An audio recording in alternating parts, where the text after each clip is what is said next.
Hey guys, my name is Raya. It's been a couple weeks since I put out a BDH video, and I thought because we started a new season, today would be a good one to start. Today I wanted to walk through my plus 12 Operation Floodgate on my 639 Vengeance Demon Hunter. I am playing Aldrachi here, I'm not playing Spirit Bomb, and I'm not playing Last Resort. Which means that, as I kind of pause this for a second here, there's going to be a couple things to note as we go through this video.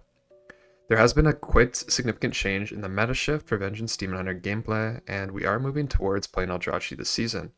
Personally, and I'll talk about it in a later video, I have elected to play no bomb, and I think that is the better play in most of these keys. I don't think uncapped frailty and uncapped AoE or threat is really too much of an issue, and even you'll see here on even 639 item level, with DPS my group being 650, I don't really have much of an issue with threats, nor survivability. I'm not running cheat death. I am playing Soul Crush, and I'll feel free to link a copy of my build below in this video. As we kind of go through here, remember that this is week 1, roots are subject to change, my talents are subject to change based on key, and there might be some things that I do here that I might not do in future videos or recommend. But as you're watching this video, please stay tuned and listen to the commentary, and feel free to drop in the comments what you think I missed, or some things that you think are really interesting about Aldrachi this season. As you'll notice here, playing Aldrachi Reaver focuses a lot around your glaive gameplay, and this is including Reaver's Mark, etc. Some pulls you'll find it really hard to go in and hunt off the gather, which you'll see on this first pull here. I don't end up getting my Reaver's Glaive early, and the one thing for threat is that you will note if you're not playing bomb, threat's a little bit harder to kind of manage. However, going in here, my grouping is no different than any other pull. I want to get mobs together, get them in my flame sigil, hit fel dev, hit meta if I need to, and then get everything rolling so that I have enough threat. Again, I kind of tag everything here with Fiery Brand, and I'm spamming Soul Cleave. I get my hunt off early for my Reaver's Glaive, I send it off, and I'm using my combination of Fracture into Soul Cleave. Now what does this do? You'll note that when I'm playing Aldrachi Reaver on AoE fights, I always want to send my Glaive first, then Fracture, then Soul Cleave to get the most benefit of my Thrill of Fight and my Empowered Soul Cleave in this combo. You'll note that even with this many mobs, I have more than enough threat, and I'm able to sustain myself quite easily. Compared to last season, where VDH was quite a bit squishier, I can rely a little bit more on my self-sustain once I'm in the pack. This first pull here is pretty easy as we do have Lust, and I choose to gather all these mobs down here, and there's nothing too deadly from a tank point of view.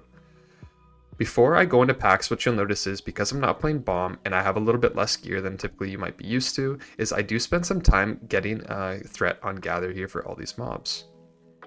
When fighting an Architect, it's important to note that the scaffolding is the only thing that you should be hitting, because the Architect's going to take reduced damage and not be able to be hit, and reduce all the damage taken of the mobs around him. So anytime you're fighting one of these Architects, it's your imperative to make sure that you as the tank as well are hitting the scaffolding and then the Architect. I am also running Chains here, which I think is pretty useful. I'm setting my Glaive, and again I'm using that Fracture into Soul Cleave combo, which you're going to see quite a bit. I'm not too scared of a lot of this trash, but I do meta whenever I do feel like I'm in a little bit of panic mode. But again, I'm not running sheets, and I don't have anything crazy in my build. A lot of this trash is just kind of dependent on you grouping it together, getting your flame sigils down, hitting Soul Cleave, and making sure that you can generate enough souls to keep yourself alive. The Aldrachi Reaver gameplay is very simple, and especially if you're playing no bomb, what your rotation should be is Fracture, Soul Cleave, Fracture, Soul Cleave, Fracture, Soul Cleave. Note here that I keep up Immo Aura. I am running Ascending Flame, which does allow me to stack my Fire Sigils if I need to, and I'm keeping Fire Sigil down, which is the most of my threat. This build is excellent on bosses and single target mobs, and on 5 mobs you're going to notice I do a ton of damage, and I do quite a bit less on uncap, but that's okay. As my gear improves and I get the new set bonus, I expect this to go up quite a bit. I think Operation Floodgate's kind of a cool dungeon. It's kind of challenging in a couple aspects from a tank point of view, but mostly it's like kind of cumbersome in your melee. So I had a lot of fun learning this dungeon and kind of like figuring out this route on my own. But this was my second time in here on my BDH. I think I timed a 10 and now a 12. So as I go into this next pack, I want to make sure that I gather all these things together first before I put my sigils down, if I can, right? You notice I don't have fel dev here and threat on gather, which makes it a little bit more spooky for me. I get my brand rolling immediately. I Nova to kind of make sure that I don't fall over. I get my spikes up, and I do keep everything down in chains. Once they're together in chains, I hit my Immo Aura, I keep my Ascending Flame down through my Parry Sigil or my Sigil of Flame, and I'm popping off to make sure all these things are gathered nicely. You'll see that even with my DPS doing 8, 9, 10 million DPS, I don't really have threat problems in this build whatsoever, despite my gear. And I think moving away from the whole idea that you can't hold threat without bomb is probably a good idea. Having done all the dungeons now on at least 11 or 12 on my BDH in week 1, I think that bomb is probably only really useful in Cinderbrew, but you can probably get away with playing every key without it if you are playing Aldrachi. Now personally, I wanted to talk about why we're playing Aldrachi Reaver versus Felskar before we get into this boss, but I might not have enough time because I think I want to talk about this boss really quickly. One thing you will note here that happened in this key specifically, and I'm still not sure why, but my bigwigs isn't really active, which means I don't have an ability timeline.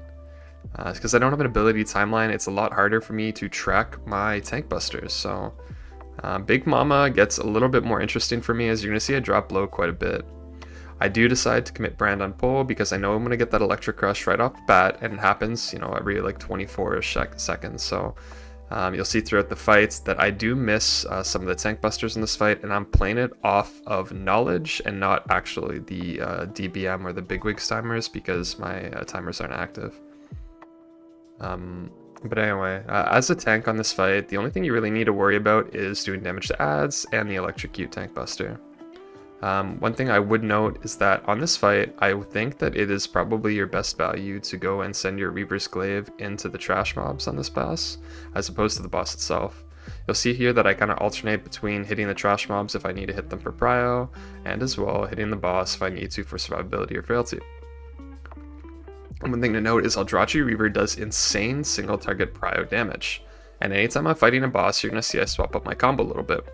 When I'm fighting one target, I will throw glaive, and then immediately, as you can see there, I bring my talents up, I'll hit soul cleave first into my fracture. What that's going to do is going to add the 2 stacks of my Reaver's Glaive mark on Big Momma or whatever boss I'm fighting here, but I'll use this one for instance, which allows me to have 14% increased single target damage on the boss. This combo specifically is very, very, very powerful for self-sustain and single target or priority boss damage, which, you know, is, I think, one of the most important things this season. So you're going to see it, I do it a lot, and, you know, if you check the logs after, or you are trying this combination of, again, on bosses, throw glaive, into soul cleave, into fracture, you're going to notice you do an absolute ton of single target or prior damage.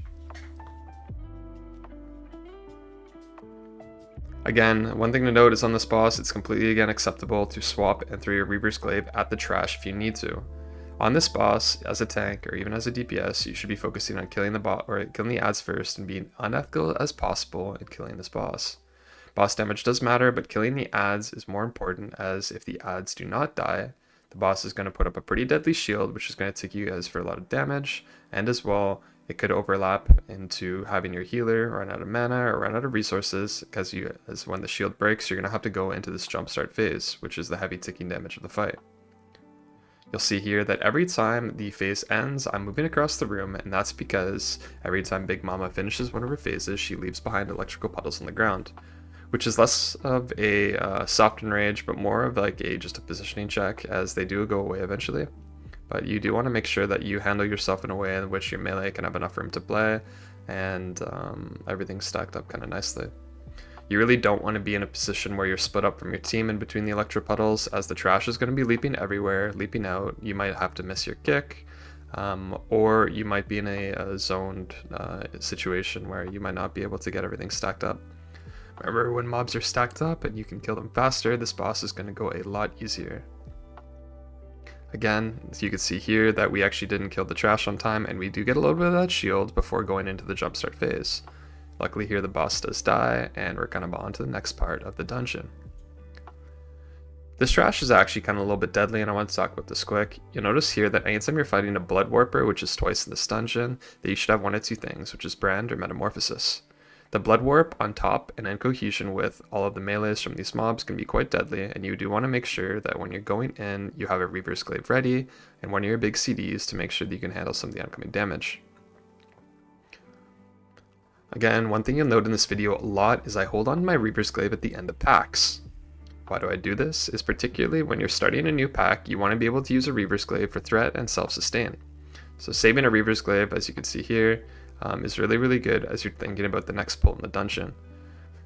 when you don't have a Reaver's Glaive on pull, you're going to find yourself a little bit weaker on the gather in terms of threat, survivability, and as well self-sustain. Once your Reaver's Glaive is up as Aldrachi, you can feel pretty immortal regardless of how many mobs you have, even without Spirit Bomb. But you're going to see here that I do end up, getting into this pull, not using my Reaver's Glaive right away, because I want to get all this trash up here, and going up into the next pack up here. I do hit my Feldev, I do hit my Brand to get it rolling, started spreading, and I do hit my Reaver's Glaive. As soon as my Reaver's Glaive is in, I hit my Fracture, I hit my Soul Cleave, and I put my Parry Sigil down for threat. This build, like I said, it does a ton of damage and can actively, generate a lot of threat when you do it right, and you're going to feel like it's very, very easy as compared to some of the previous VDH builds. Not only is it a lot easier to execute, it's a lot stronger, and I think that if you do decide to play Bomb with Aldrachi, you might have a little bit of a hard time, as it is a lot more complicated, and I think that you lose some very, very powerful talents choosing to play Bomb instead of just playing Soul Cleave as Aldrachi. But again, as you can see here, it doesn't matter my item level, I can get through this trash pretty easily without too much of a hiccup. I did make a mistake here. I had to double check my MDT to see if I needed these contractors, so I did pull these in quite late, as I should have probably pulled them in earlier.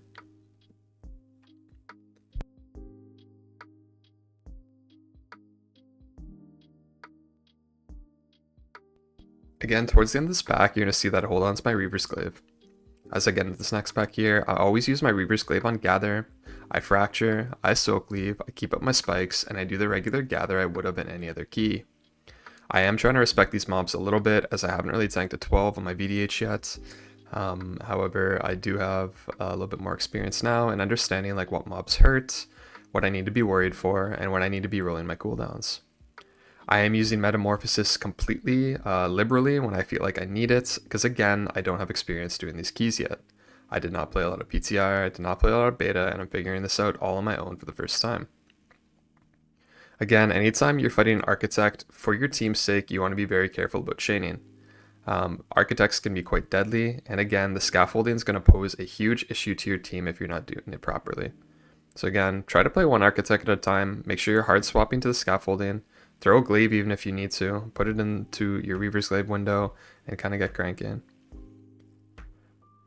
One thing I did want to talk a lot about on Trash is the Hunt.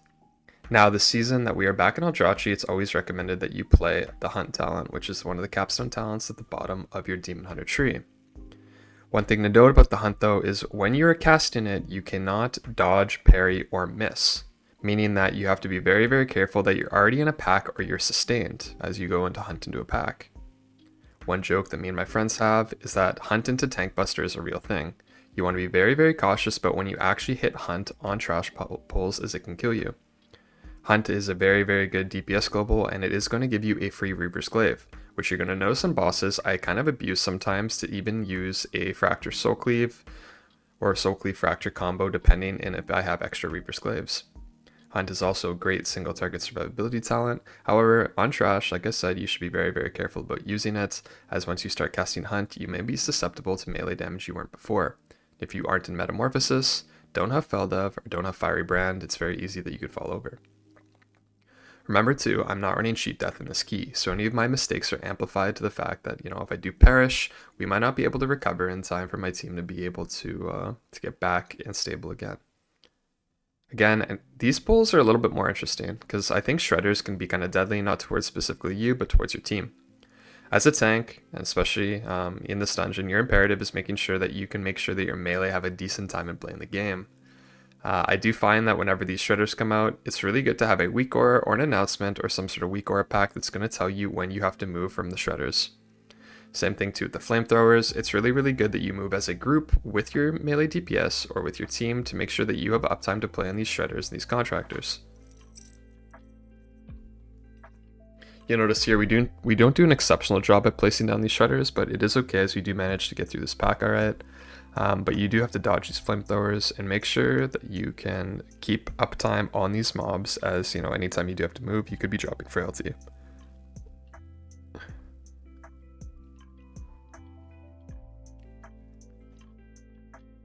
The Demolition Duo is the second boss in this dungeon, and again, I don't think it's too hard from a tank perspective, but I could see it scaling to be a little bit more difficult if you aren't ready to kind of deal with the tank buster on here.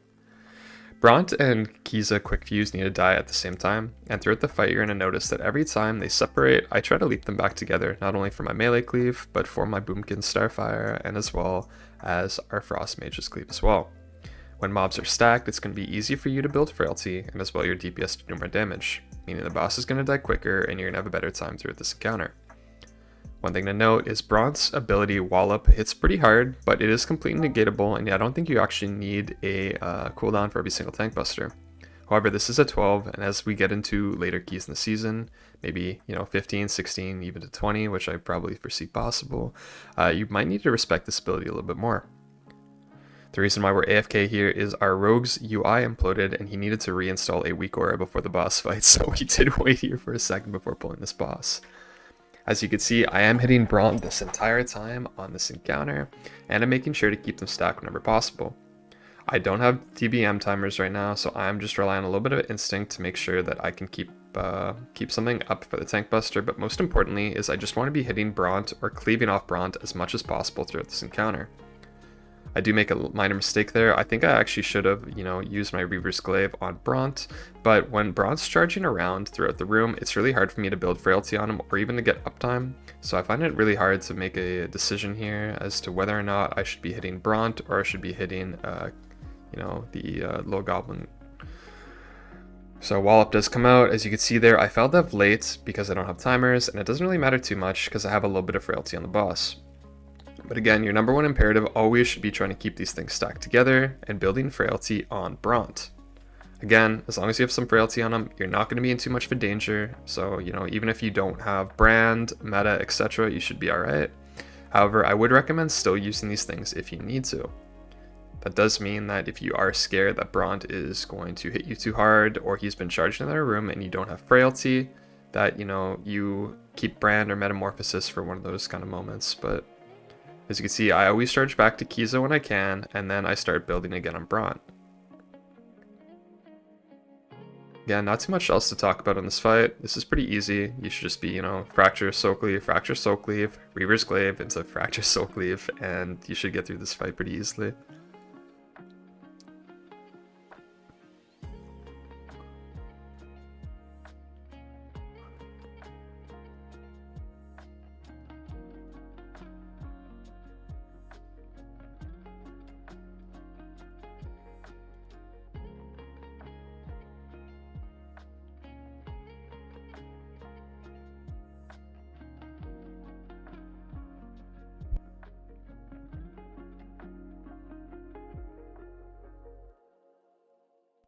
Now that the boss is almost dead, I'm calling to my team to make sure that we even cleave here, and I did actually commit my glaive there, which I was a little bit mad about, but I do manage to, build back my souls here pretty quickly, and I do almost have a glaive back for the next pack.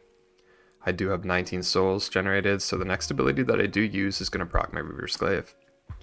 I do have 2 more trash pulls in here before the boss, and I choose to do 1 trash pull, which is the kelp, so I can activate the boss RP, and then you're going to see I fight some divers as kind of my recovery pull. One thing to note is our group did commit lust on that last boss, which to my dismay was, I think, incorrect. I think this next boss is probably the most difficult from a tank, healer, and DPS perspective, rather than the last one. So we were only going to get 3 lusts in this dungeon with our pacing, and I do think that lusting this boss coming up is probably better than lusting the previous boss, but as you can see here, VDH does a really, really good job at being able to manage the CCs on this pull. When you're fighting these kelp, the one thing that you should be trying to do is you should try to be gripping the jettison kelp, which is the stoppable AoE that they do, and then putting a silence or kicking on the regenerative kelp. So the regenerative one is just going to put a heal up on them and slowly heal them back, but the jetting kelp is going to be the one that's actually the most deadly, and I'd be the most scared of. So the jetting kelp does a ton of damage to your group, and you need to make sure you're rotating things like your Chaos Nova, your Sigil of Chains, your Sigil of Misery, and any other stops that your group has. You see here that I do pull some divers as a little bit of recovery, and I do note that I needed a couple more, but that's okay right now, as this does end up being less of a problem later on the key. My count does get a little bit messed up here, and I think one of the reasons particularly is, First time in this dungeon really tanking it above, like, you know, I did 110 and then I just jumped into a 12, right? So my bearings on how good the route's supposed to be were a little bit rough. I would say with these divers too, if you are choosing to fight them in your routes, to make sure that you move them away when you can, start cutting them away from these bombs, or your melee are going to have a really tough time. The only thing you do have to really worry about is silence vigilant kicks, but in this boss, you want to make sure that you have brand up as you want to brand first global. Branding first global in this fight is going to be your imperative in this fight because it's going to come up for every other one of these sludge fists throughout the encounter.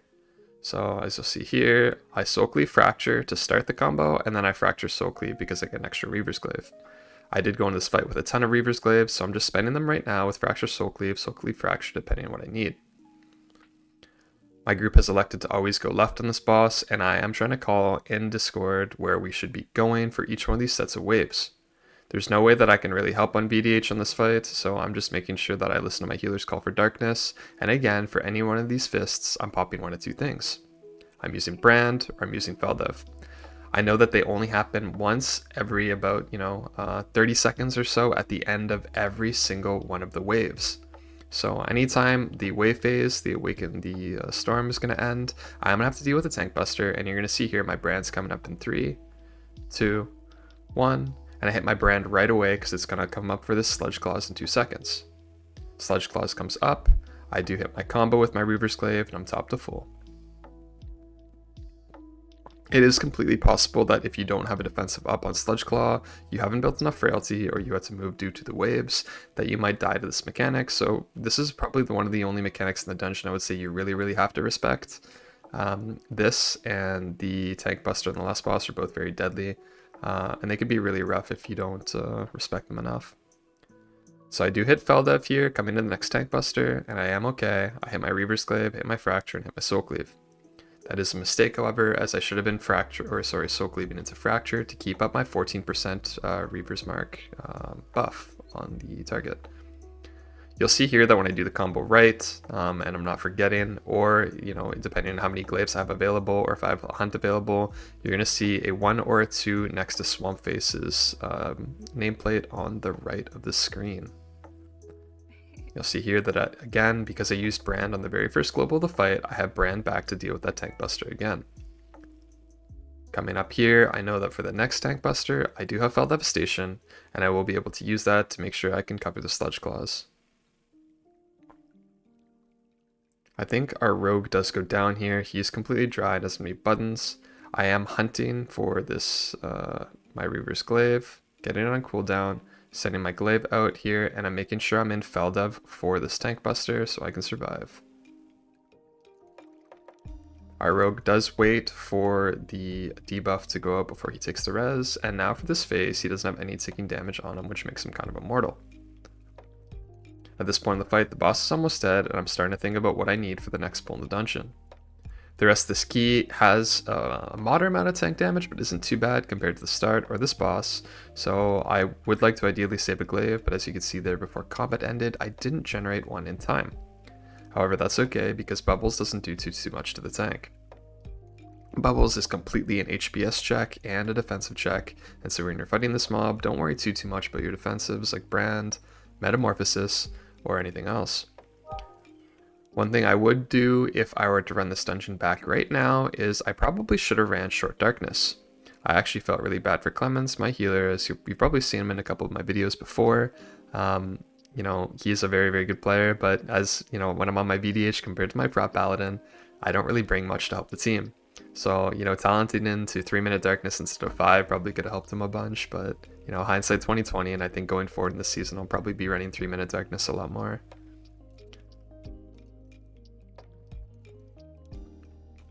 As you can see throughout this video, I had a lot of fun, playing Aldrachi Reaver. Originally when playing it in beta, it was my preferred hero talent spec between the two. I think it's way more fun than Felsguard, and I think, once you get past the gathers, which are a little bit more clunky, having to use Reaver's Glaive and then using a combo in your first couple globals, Aldrachi Reaver is an absolute blast. It's pretty easy to play, it's pretty forgiving, and as well, it's pretty immortal. You can do a ton of single target damage if you do the rotation right, and there are tons of little nuances which you can help do to optimize your gameplay. as you'll note a bunch. And what I've been talking about is that combo of, my throw glaive into fracture soul cleave or soul cleave fracture. Depending on if you have the hunt up or how many glaives you have stored, if you haven't spent them, you can do a ton to kind of min-max your damage and optimize it throughout this dungeon and throughout other dungeons as well. Especially in bosses, sometimes you could see that I spike up pretty high and I'm almost at the same DPS as some of our DPS damage dealers. That's pretty crazy considering my item level here, because I'm only, 639. I don't really have a crafted weapon yet. I don't have any of the new trinkets or any of the borrowed power, which would make me really overpowered. On this pull, I do elect to tag a couple contractors, and as well, I grab one of the big guys here, which are the jump starters. The jump starters are the deadliest mob for here in the latter half of this dungeon for tanks, and as you can see, they hit pretty hard with their tank buster. I would recommend always trying to have Brand, Feldov, or Metamorphosis running when fighting a jump starter and respecting their tank buster when you can. I did have Brand rolling for that one, and now I'm going to be out of defensive CDs. In this build, particularly on Aldrachi Reaver, I'm not running Dark Glare Boon, I'm not running Down in Flame, so I only have one charge of Brand, and I'm relying completely on Frailty to get me through a lot of tank busters. However, this season, the one thing I have noted is that you can get away almost perfectly this season with not running Dark Glare Boon, and not running double Brand, but just having Brand, Feldeb, and Meta to get through most mechanics. I think that you're immortal enough with how much frailty you can build as Aldrachi Reaver that you don't need to get away with doing too much crazy stuff. However, I'm not going to recommend that you drop Dark Glare Boon if you're comfortable with it. I personally absolutely adore that talent, and it's very good for threats. In future videos, I might recommend dropping other talents for Dark Glare, but I will go over here at the end of this video my talent build that I've chosen to do and kind of talk a little bit about it. There are, I think, 4 or 5 builds I've played around with this season, all with varying, pros and cons, some strengths and some weaknesses. However, Dark Glare Boon is completely an available option to be able to be used in a lot of these keys. If you do find yourself struggling on threats or tank busters, go ahead and figure out a way to drop it.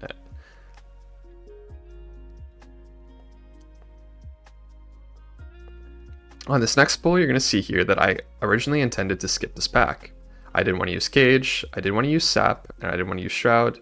However, it does look like here our Boomkin gets into combat with the jump starter and we do end up pulling this pack. This isn't great for our timer or our defensives because every time I remember I have to fight a jump starter, I have to commit some pretty serious tank defensives.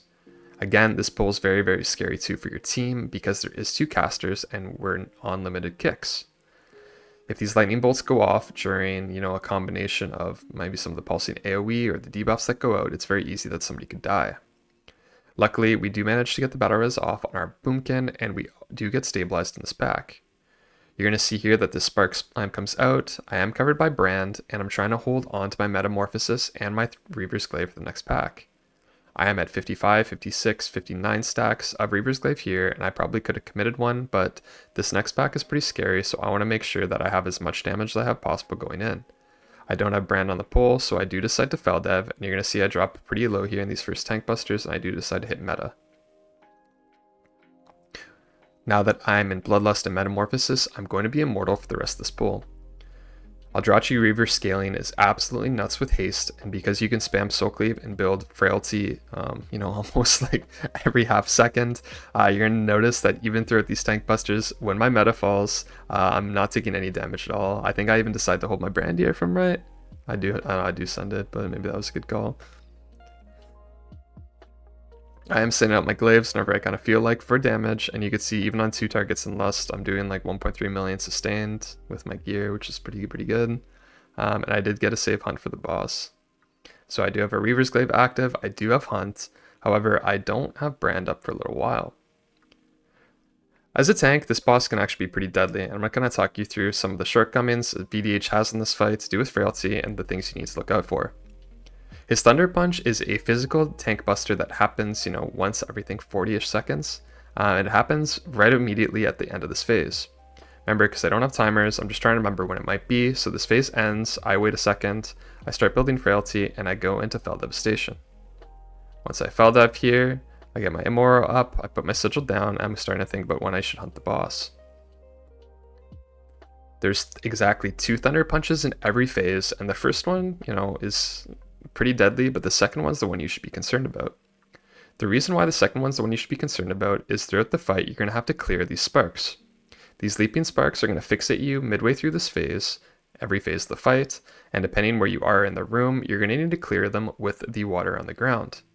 The problem is if you do have an unlucky time with spawns, these water spawns could spawn far away from you, or somebody else could be able to clear through your pool.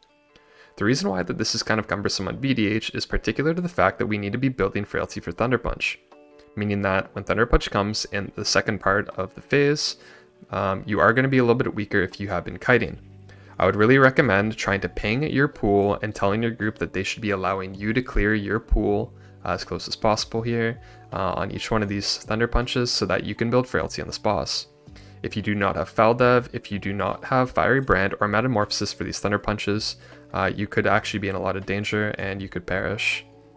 I would say between this and Sludge Claws, these are probably the two only real tank busters in this dungeon that you should be afraid of.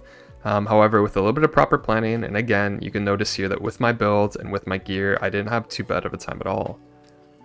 You can see I'm trying to kite my spark as close as I can to the boss and build Frailty for as long as possible. I do hit Brand here, as I do have my Thunder Punch coming up, and I do hit Meta at the same time because my Frailty start to fall.